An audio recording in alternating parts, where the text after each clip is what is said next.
आइए यहाँ x का फलन f यानी f ऑफ x बराबर वर्गमूल 2x घटा 8 का प्रांत यानी डोमेन निकालते हैं।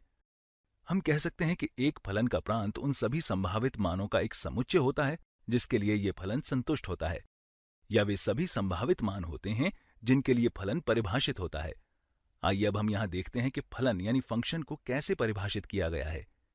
ये एक वर्गमूल या स्क्वायर रूट है और ये 2x घटा 8 पूरे का वर्गमूल है।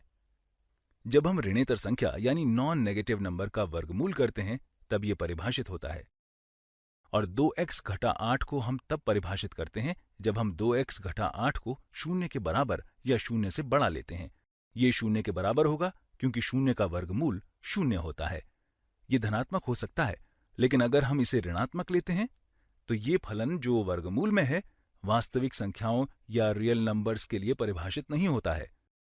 इसलिए जब ये फलन 2x घटा 8 से बड़ा या शून्य के बराबर हो तो हम इसे परिभाषित कर सकते हैं, और हम कह सकते हैं कि जब 2x घटा 8 शून्य से बड़ा या बराबर हो तब हम x का मान पता लगाने के लिए इस असमिका या इनइक्वलिटी को सरल कर सकते हैं।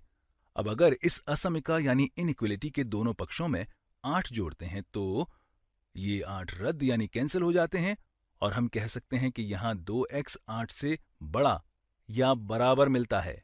हम जानते हैं कि 0 जमा 8 बराबर 8 होता है, और हम दोनों पक्षों को 2 से विभाजित करते हैं क्योंकि 2 एक धनात्मक संख्या है।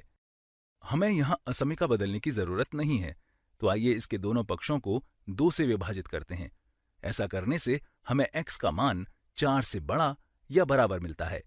इसलिए हम कह सकते हैं कि यहाँ प्रांत उन सभी वास्तविक संख्याओं या रियल नंबर्स का एक समुच्चय या सेट है जो 4 से बड़ा या बराबर या ग्रेटर देन और इक्वल टू है। इसलिए x 4 से बड़ा या बराबर होगा। इस तरह हमने इसे सरल कर लिया है।